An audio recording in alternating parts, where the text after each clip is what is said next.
She is the queen of fitness. You have every single possible fitness device known to man. Liz might be the queen of fitness, but yeah. I'm trying to get there. You have a Fitbit, the regular one, right? I got the Fitbit 1. Yeah. I took that the original. to CES. Yeah. And that was a lot of fun. It was very accurate, and one of my favorite things about it was easy to clip on, right. and it synced very well. A glorified pedometer, basically. Yeah, basically. So this is the new Fitbit. It's a bracelet version of Yeah, it's a bracelet, which they've been meaning to make forever, and I'm so glad they finally did it because this is awesome. I love the thing. It's called the Flex? The Fitbit Flex, and rightfully so because it's very flexible. It's bendy. Yeah, it's bendy. It comes with 2 different sizes, and you can clip it on with this little So it's more piece adjustable than some of these other ones. For instance, the Jawbone Up and the Nike Fuel Band, you really, it was like kind of one size fits all. This could be almost any size. So this one, it comes with 2 separate bands, a large and a small band. Everybody's, so Liz comes running over with her Jawbone Up. Tony's taking off his Nike Fuel Band. Everybody's got one of these. Look at all the bands. And but this is the competition. You put them all together and they all look the same. And this probably has the same guts, the Motion X guts, that all that the other ones have as well. Yeah, it probably is the same guts. Yeah. So tell us how it works, what it does. Show us the software, because it really comes down to software. And I think Fitbit had the best software previously. I kind of agree. I really, really like the software. One thing I noticed with this new one is when you actually sync it to your device, it syncs very quickly. It syncs via a lot Bluetooth? faster. Yeah, via Bluetooth to your iPhone or Android device. A lot faster than the old Fitbit 1, I have to say, very quickly. The one thing I did miss about this one is click. There we go. It's a little bit harder What are you to click when doing? you're not wearing it. Cutting on the little LEDs. Oh, look at there's little right LEDs here. on there. And what are they telling you? This is telling me it's so much harder to You click put it whenever back you're on. not wearing it. Yeah. There we go. There, you need something to push against. Yeah, I need some pressure. Is that how many steps you've those little taken? LEDs shows you I've been using this about 40% of my total daily goal. And my daily goal right now is 10,000. You so set once that I in software. Yeah, once I hit 10,000 steps, you'll see 5 LEDs blink and show up. So this will count your steps. It'll count your sleeping patterns as however many times you wake up. The old Fitbit, you had a calories. special bracelet you had to put the Fitbit into. Yeah, this one, which at was least, you just annoying. keep That was wearing. one of my cons about the old one. This one, you just hold on, you put it on, you can wear it in the shower because it's waterproof. Okay. Unlike the old one, which some people washed and killed. And then Does you it? can So it take this measures out to charge steps? it. Does it measure altitude as well? It does Upstairs? not. It does not. It doesn't measure that anymore, unfortunately. That's something you'll miss with this. It also doesn't have a little screen on there, so you can't see steps on here. You just see a percentage of your daily goal. So that's the actual Fitbit. The rubber band isn't even necessary. You could put that in your Yeah, and they sell accessories too. A put bunch that of in your different pants. colors. And you could put it in your pants. It would still work. Okay. Now, one thing I did notice was with this, it has a little bit different accuracy than the Fitbit 1, and I think that's just because the Fitbit 1 you wear on your hip, this you wear on your wrist. Right. You get a little bit different of a step count, but altogether, it's still giving you the same competitive feeling whenever you start friending people on Fitbit. They also updated their website with the Flex.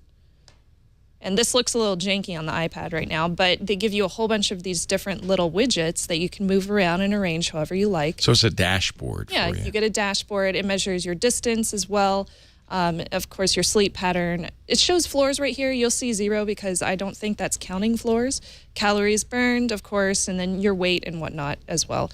Luckily, I didn't put in my weight today. You have to manually enter that so that... You manually enter your food and your activity every day. Your calories are automatically counted depending on your activity and your steps. So far what we have is a pedometer that measures steps and motion during sleep and a nice app. But tell me about the social part, because that's something very different from a regular pedometer. So I haven't friended too many people on this, and that might be because a lot of people haven't purchased these.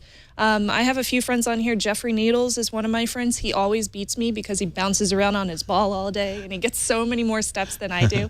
But it definitely makes you feel like, oh, man, I need to race them and get a little bit higher step count. So you might actually go out and get a ball, for instance. Yeah, and sit so on one I just have a to- ball in my office now. just so you can compete. Because I want to get more steps than But that's Jeffrey the value Needles of does. something like this. It really does kind of encourage you it to does. increase your activity. And for $99.95, I think it's a really good price point. I think it's well manageable. It's really easy to wear. I forget about it when I go to the gym, and then I get home and I check it, and I'm like, yeah, I hit my goal. I was so excited. So it makes you feel so much better about yourself. And I don't know, I think it's just a really good thing to have. There are a lot of choices, but as we just mentioned, the Jawbone and the Nike Fuel Band and the Flex, they're mostly kind of the same, maybe some slight differences. They're very similar to each Fuel other. Band doesn't actually measure steps, it measures fuel points, whatever that is. I think it has roughly the same. Steps as well. It's pretty similar. Right. It says fuel points and steps. I don't know what the difference is. But the same thing. You set a goal, and what I've noticed, and obviously you have too, is as you get closer to that goal, you kind of make a point of doing more. You do. You take the stairs. You walk a little farther. You sit on a bouncy ball. Sit on a bouncy Just ball. so you as can silly as it sounds. do a little bit better. And I think that's the kind of change, the life change that can make a long-term, make a huge difference. It really does. Yeah. And the battery as well. I know some people How long do ask you go about on that? I can go about a week without that's it dying. great. The charging takes about 2 to 3 hours. USB? Or so. Yeah, it's USB, and it comes with a little charging thing. And then it also comes with a little syncer that you can plug into USB if you don't have a mobile device to sync to. Then it syncs to your computer via the USB port. And that's I can just like the old Fitbit. Yeah. And the let's see clips how it looks. stay pretty well, too. Now, you're a lady. You're fashion conscious. Do you think that that's attractive, unattractive? I think it's fine. Okay. Other colors or just black? There are other colors. They have teal, red, a whole bunch of other ones. Right. You can also purchase this in, I believe, a navy blue type of color. They have a pretty orange one, which I actually want to buy. Some Loquacious in the chat room says, when you don't meet your daily goal, does it get you down or does it make you want to work harder the next day? It makes me want to work harder the next day. That was my experience too, yeah. It really does. You want to get that goal every day. And if you don't, you go, I'll get you tomorrow. Yeah. So my pros and cons of this, it's a comfortable wristband. I noticed it doesn't really make me sweat anymore underneath it or anything. It's waterproof, which is great, so I never have to take it off. Yeah. Other than when I want to clean it, because it does get kind of gross. Yeah. After you wear it for like a week. And it's very accurate. My cons, it doesn't have that screen. So moving from the Fitbit 1 to this, you are going to lose that little screen that tells you your step count right there. Yeah, and you had a little flower that grew and all that stuff. That's gone. Now you just have the LEDs that blink at you. But you also have the app, which does do all those fancy so it's things. kind of like, well, you're losing the screen, but you're still getting the app, and it's been compact. updated and it syncs faster. So altogether, it's definitely a buy for me. Good. I love the thing, and I'm going to keep wearing it until Good it for you. dies. You'd be amazed how many people around here are wearing Fuel Bands, it's really Fitbits, surprising. Jawbones. It's pretty cool. Yeah. I like it. All right. Thank you, Shannon Moore. She produces this show at Snubs I on do, Twitter. She's yes. also the host of Threat Wire, which you can watch on YouTube, youtube.com/geek. What is it? Tech Geek? Tech Feed. Tech Feed. I was like, what is it? What is the name of that? Tech Feed. And we do that, of course, with Darren Kitchen of Hack 5. Great to have you.